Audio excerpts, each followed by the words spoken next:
بسم اللہ الرحمن الرحیم۔ ناظرین سامعین السلام علیکم ورحمۃ اللہ وبرکاتہ۔ جیسا کہ آپ جانتے ہیں کہ امام نووی رحمۃ اللہ تعالیٰ علیہ آپ کی تصنیف لطیف بستان العارفین کی سیریز جاری و ساری ہے۔ آج اس کے 65 درس مبارک کے ساتھ آپ کی خدمت میں حاضر ہیں۔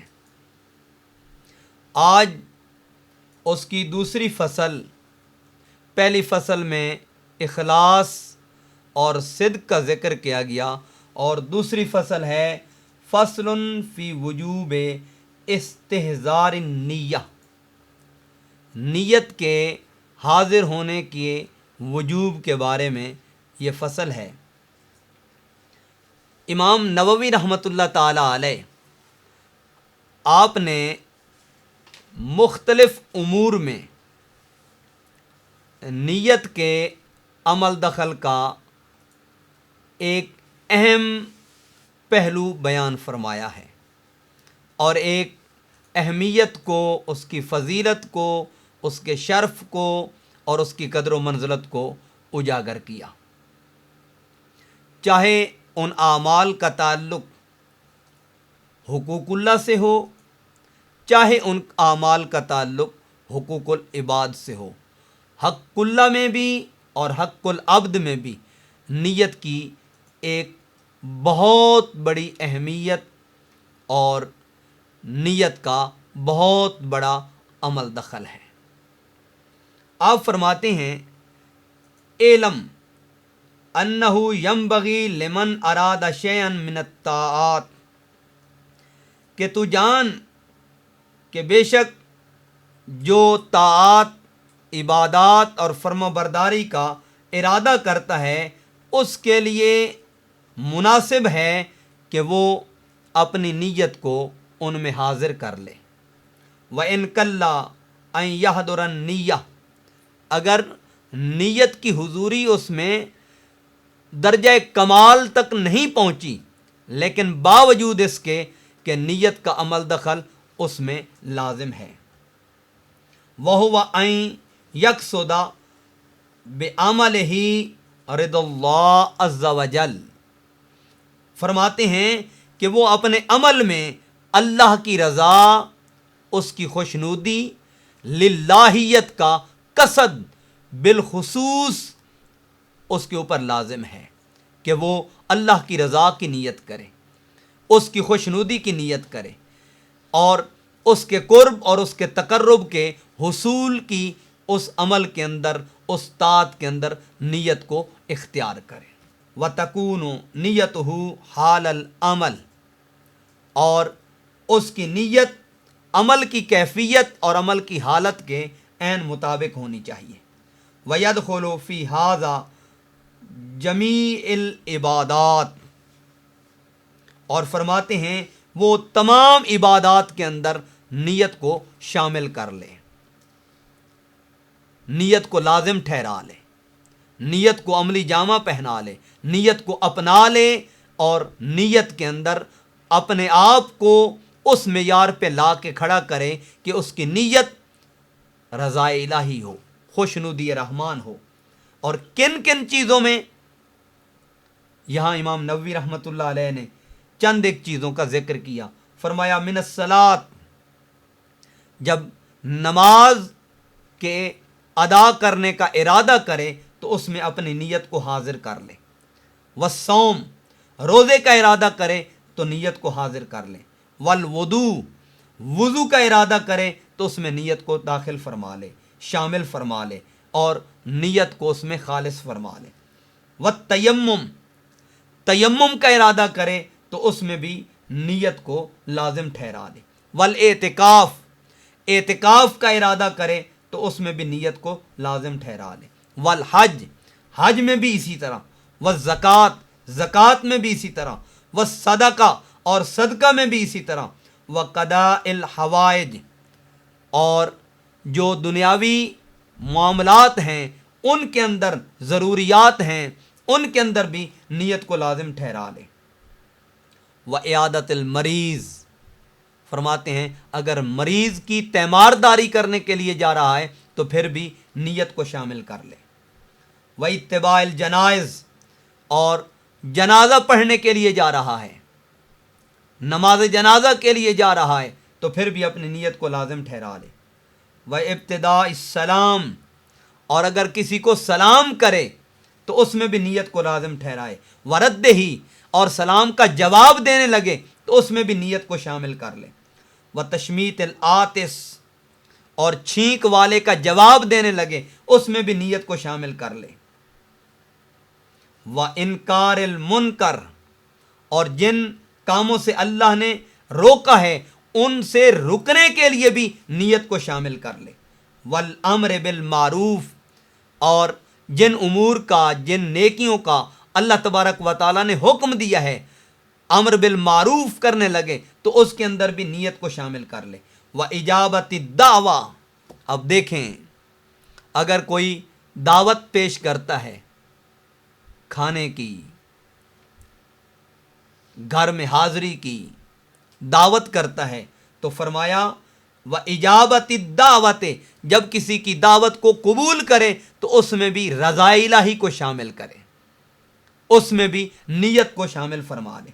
وَحُضُورِ مجالس، اور جب کسی علم کی، جب کسی اعمال کے سیکھنے اور سکھانے کی، کسی کی معیت اور قربت کی مجلس میں جائے تو وہاں پر بھی نیت کو شامل فرما لے. والاذکار، اور ذکر و اذکار کی محافل و مجالس میں جائے تو وہاں بھی نیت خیر کو شامل فرما لے.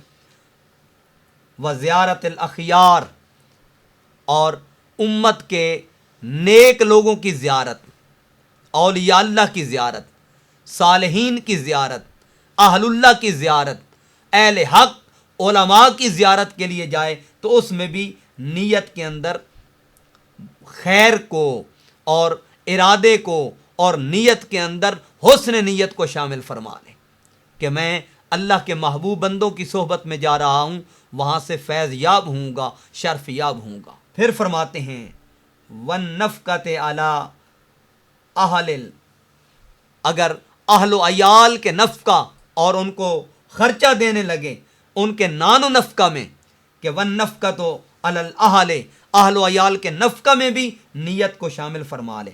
وَالضَّيْفِ، اور اگر کسی مہمان کو نواز رہا ہے یا کسی کی مہمان نوازی کر رہا ہے، میزبانی کا شرف حاصل کر رہا ہے، اس میں بھی نیت کو شامل کر لے. وَإِكْرَامِ أَهْلِ الْوَدِّ، اور عزت اور تکریم جو محبت کرنے والے ہیں، جو الفت کرنے والے ہیں، اس کے اندر بھی نیت کو شامل کر لے. وَذَوِي الْأَرْحَامِ، اور جو زیر محرم ہیں، قریبی رشتہ دار ہیں، ذوی الارحام ہیں، ان کے اندر بھی نیت کو حاضر کر لے. وَمُذَاكَرَةِ الْعِلْمِ، اور علم کی بحث و مباحثہ ہو، علم کا مذاکرہ ہو تو اس کے اندر بھی نیت کو شامل کر لے. وَالْمُنَاظِرَةِ فِيهِ، اور اگر کسی سے حق و صداقت کے لیے بات چیت کرنے لگے تو حق کے اظہار کے لیے اور اعلاء کلمت الحق کے لیے اگر کسی سے مناظرہ کرتا ہے، بات چیت کرتا ہے، اس میں بھی نیت کو شامل فرما لے. وَتَكْرَارِهِ، اور اگر کسی سے تکرار کرتا ہے تو اس کے اندر بھی نیت کو شامل کر لے. علمی میدان کے اندر، عملی میدان کے اندر، فکری میدان کے اندر، غور و فکر اور تدبر اور تفکر کے میدان کے اندر اگر کسی سے تکرار کرتا ہے کسی بات کے اوپر تو اس میں بھی حسن نیت کو شامل کر لے. وَتَدْرِيسِهِ، اور اگر مدرس ہے، بچوں کو درس و تدریس اور واعظ و تلقین کرتا ہے تو اپنی تدریس میں بھی حسن نیت کو شامل کر لے. محض دکھلاوا نہ ہو، محض کمائی مقصود نہ ہو اور محض جیب بھرنا مقصود نہ ہو، بلکہ رضائے الہی اور حسن نیت شامل ہو. تب اس کی صحبت میں بیٹھنے والے طلباء اپنے زمانے کے امام بن کر نکلیں گے. لیکن اس کے لیے لازم ہے کہ اگر بچوں کے اندر اس چیز کو منتقل کرنا ہے تو خلوص نیت کا پایا جانا یہ اولین شرط ہے. وَتَعَلُّمِهِ، اور علم اگر اس کا سیکھنا ہے تو اس کے لیے بھی لازم ہے کہ حسن نیت کا پایا جانا. وہ مطالعات ہی، اور اگر کتب کا ذخیرہ موجود ہے اور ان کا مطالعہ کر رہا ہے تو مطالعہ کرتے ہوئے یہ نہ کہے کہ میں لوگوں کے اوپر اپنی دھاک بٹھاؤں گا، بلکہ اس میں بھی حسن نیت ہو کہ لوگوں کو دین کے مسائل سے آگاہ کروں گا، دین کے معاملات اور دین کے امور سے آگاہ کروں گا. محض دکھلاوا مقصود نہ ہو، اپنی بڑھوتری مقصود نہ ہو، اور اپنا مقام و مرتبہ اور شرف کا اظہار مقصود نہ ہو. وہ کتابت ہی، ہاں کچھ لکھ رہا ہے تو لکھنے میں بھی حسن نیت کو داخل کر لے، حسن نیت کو شامل کر لے. وہ تصنیف ہی، اور اگر تالیف و تصنیف کا کام کر رہا ہے تو اس کے اندر بھی حسن نیت ہو، کسی کو گھٹانا مقصود نہ ہو اور کسی پہ دھاک بٹھانا مقصود نہ ہو، بلکہ رضا الہی اور خوشنودی رحمان مقصود ہو. والفتاوی، فتاوی میں بھی یہی عمل ہے. وَكَذَلِكَ مَا أَشْبَهَ هَذِهِ الْأَعْمَالِ، اور اس طرح اس کے مشابہ جتنے بھی اعمال ہیں ان تمام امور کے اندر نیت کو شامل فرما لے اور حسن نیت کو. حتیٰ ينبغي له اذا اکل و شارب و نام یقصد بذلك التقوی علی طاعت اللہ، یہاں تک کہ اس کے لیے مناسب ہے کھائے، کھانے میں بھی حسن نیت، پیے، پینے میں بھی حسن نیت، اور ان تمام امور کے اندر اللہ تبارک و تعالیٰ کی ذات کے اوپر بھروسہ کرنا، عبادت کے اندر، طاعت کے اندر تقوی کو اختیار کرنا، یہ اس کے اوپر لازم ہے. اور ان تمام چیزوں کے اندر آدمی حسن نیت کو شامل کر لے. اور راحت البدن، یا بدن کی راحت کے لیے یا بدن کی آسائش کے لیے کہ بدن اللہ کی فرما برداری کے لیے کمر بستہ ہو جائے.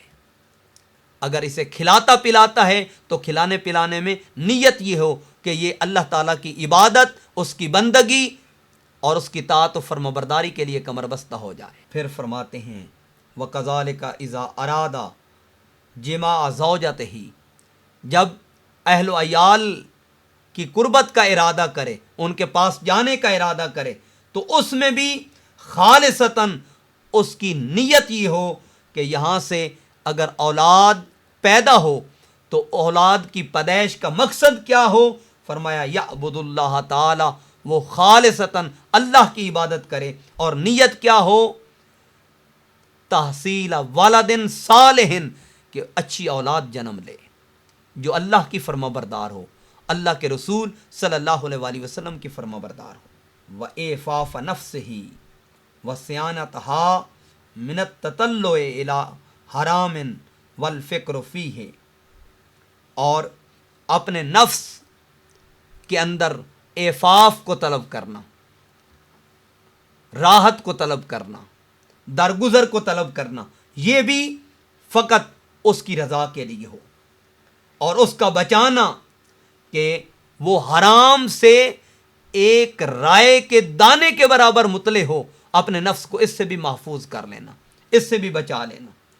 والفکر فیہ، اور اسی کے اندر تدبر اور تفکر اور غور و فکر کرنا کہ حرام کمائی کیسے کرے گا، اس سے بھی اپنے ذہن کو محفوظ کر لینا، اپنے آپ کو بچا لینا، اپنے آپ کو اس سے محفوظ کر لینا.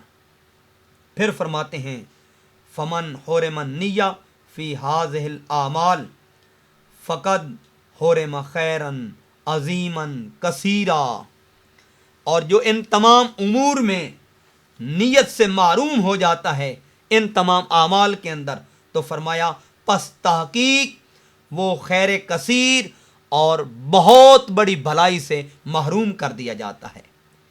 من وفق لہا فقد اوتیا فضلا جسیما، اور جس کو ان تمام امور میں حسن نیت کی توفیق مل جاتی ہے تو تو امام نووی فرماتے ہیں فقد اوتیا فضلا جسیما، تو اس کو ایک بہت بڑا فضل عطا کر دیا جاتا ہے. اور جسیمہ اس پر دلالت کرتا ہے کہ وہاں اس کے مد مقابل پہاڑوں کی جسامت بھی کوئی حیثیت نہیں رکھتی، چٹانوں کی جسامت بھی کوئی حیثیت نہیں رکھتی. اللہ اس کے اندر اتنا وزن پیدا کر دیتا ہے، اللہ تعالیٰ اس کے اندر حسن نیت کے نتیجے میں خیر کثیر کو پیدا کر دیتا ہے، جہاں اعداد و شمار سے اور گنتی سے اس کا عمل اس کے حسن نیت کی وجہ سے باہر ہو جاتا ہے. ایک مقام آتا ہے وہاں فرشتے بھی اس کو شمار نہیں کر پاتے. بندے کا اپنے خالق سے حسن نیت کے نتیجے میں ایسا تعلق بحال اور برقرار ہو جاتا ہے. فنس اللہ الکریم التوفیق، اور امام نووی فرماتے ہیں ہم اللہ کی بارگاہ سے توفیق کو طلب کرتے ہیں جو کریم ہے. لذالک وسائر وجوہ الخیر، ان امور میں بھی اور خیر کے جو امور میں ذکر نہیں کر سکا ان تمام امور کے اندر بھی اللہ سے توفیق کو طلب کرتا ہوں کہ وہ گویا ولادت سے لے کر وصال تک جو بھی کار خیر ہے اللہ تعالیٰ اس میں حسن نیت کی توفیق عطا فرمائے تاکہ اعمال اپنے ثمرات تک آسانی سے پہنچ سکیں. حضرت سلطان باہو صاحب نے بات ہی ختم کر دی. آپ فرماتے ہیں کہ رب کا قرب، اس کا تقرب، اس کا وصل اور اس کا وصال کنہیں ملتا ہے؟